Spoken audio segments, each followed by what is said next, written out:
अरे जी, परिवार में पूज्य भाई जी और पूज्य स्वामी रामसुखदास जी महाराज जी की वाणी जी सुनी और वाणी जी का अनुसरण करते आ रहे हैं। परिवार में एक भागवतिक वातावरण है जिससे ये दास भी प्रभु के चरणों में समर्पित और हरिनाम का प्रयास कर रहा है। महाराज जी, मानव देह प्राप्त हुआ, हरिनाम लेने का अवसर भी प्राप्त हुआ। महाराज जी, अभी क्या हो गया है कि दो भाग से हो गए हैं मन के। एक भाग तो भगवत नाम और सुनना चाहता है और लेना चाहता है, दूसरा भाग दैत्य राक्षस जैसा है जो विषय वस्तुओं को सामने लाकर खड़ा करता है। तो ऐसे में महाराज जी द्वंद्वात्मक स्थिति यहाँ। भजन के बल से उस आसुरी भाव का नाश कर दो। बहुत अच्छे बच्चे हो जो अपने मन को देख पा रहे हो। इसमें दोनों भाव है, सुमति और कुमति। बुद्धि में सुमति और कुमति है, तो सुमति को हम बढ़ावें और कुमति को नष्ट कर दें।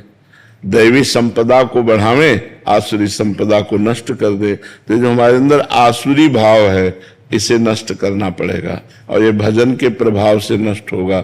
जितना आप भजन करोगे उतने आसुरी भाव नष्ट हो जाएगा। नहीं, इसका आकर्षण भोगों के प्रति होता है और बहुत गंदा होता है और ये इतना मलिन होता है कि फिर अगर ये बना रहा संस्कार अंदर, वासना, तो कहो 50 वर्ष तक दबी रहे, 50 वर्ष तक, और इसके बाद अवसर आया तो मतलब बड़ा आश्चर्य होता है।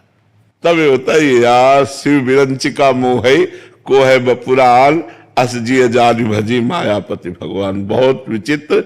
इसलिए इस वासना को जल्दी से जल्दी नष्ट कर देना चाहिए। सत्संग के प्रभाव से, भजन के प्रभाव, अगर दबी रही तो वो है, और वो है तो कहीं ना कहीं, कभी ना कभी अगर संयोग बना तो नष्ट कर देगी, वो बहुत बुरी तरह नष्ट कर देगी। जब तक शरीर में श्वास रहे और जब तक शरीर का होश रहे तब तक खतरा है, तब तक खतरा है। इंद्रियां भले भोग लायक ना हो, लेकिन मन भोग युक्त हो करके तुम्हें भ्रष्ट कर सकता है। इसलिए वासना को नष्ट करना है। बात यह है, एक बार देवर्षि नारद जी ने जनक जी से पूछा कि आप विदेह कैसे हैं? आपकी रानी हैं, आपके संतान हैं, राजपाट है, और आप विदेह स्थिति तो अवधूत महापुरुषों की होती है, शरीर का होश नहीं है। और ऐसी थी जनक जी की स्थिति। तो उनका आज आराम करो, कल सभा में बताएंगे, चर्चा करेंगे। आज तो आप आराम कीजिए। खवाया पियाया और महल में, अपने महल में सुलाया, और जब रात्रि हुई तो रानी से कहा सो जाओ जा करके देवर्षि नारद जी के साथ। तो आज्ञा का पालन हुआ, तो गए। जब उन्होंने देखा कोई स्त्री आके सो, तो वो खसके दीवाल की तरफ, और खसके। जब दीवाल मिली तो दीवाल की तरफ करवट करके वो कुछ बोले नहीं। थोड़ी देर में उठी चली गई हूं। सुबह नारद जी गए और जनक जी से कहा कौन स्त्री को भेजा, क्योंकि आपके महल में आपकी आज्ञा के बिना स्त्री नहीं जाएगी। तो क्या हुआ महाराज? बोले मैं देखा कि स्त्री है तो खसक गए। फिर क्या हुआ? वो भी खसकी हमारी तरफ। फिर क्या हुआ? बोले दीवाल मिल गई तो दीवाल की तरफ मुंह करके लेट गए। बोले फिर मुझे शांति मिली। तो बोले स्त्री को दीवाल क्यों नहीं समझ लिया?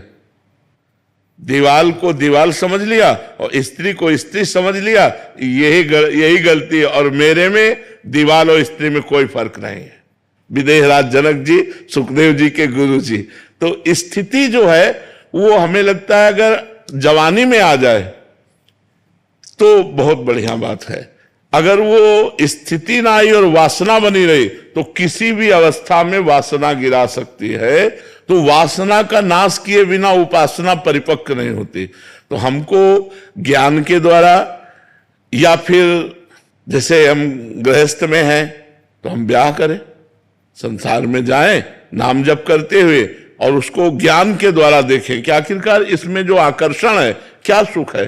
और जब आपको पता चला कोई सुख नहीं, तो गृहस्थ में रहते हुए भजन करके पापाचरण न करते हुए भगवान को प्राप्त हो गए। तो इसीलिए दो मार्ग बने। एक मार्ग में ज्ञान हुआ कि ये सब नाशवान संसार मुझे नहीं चाहिए, तो चलो विरक्त मार्ग। और एक में आकर्षण है, मिठास लग रहा संसार में, तो चलो गृहस्थ मार्ग।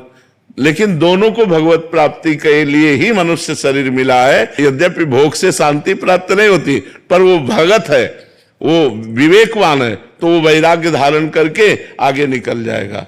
जो गृहस्थी के भोगों को देखा, फिर घृणा हो गई कि यार हम तो जो समझते थे वो है ही नहीं यहाँ, तो वो भजन में और लगा और निकल गया। और जो ज्ञान के द्वारा वैराग्य धारण करके एकांत सेवन करते हुए विरक्त भाव से भजन करके निकल गया, वो निकल गया। पर निकलना है पूरे जीवन, पूरे जीवन सावधान रहना है। अगर पूरे जीवन में कहीं कोई अपने को सिद्ध मानकर, तो शिव विरंची का मोह है, औरों की तो बात जाने दो। इसलिए हर समय सनकादि ऋषि हरिशरणम रखते रहते हैं। तो वासना को अवसर न दिया जाए, वासना को धीरे धीरे नष्ट कर दिया जाए भजन बल से, तो ही बात बनेगी। मन से बचना है, संसार से थोड़ी बचना है।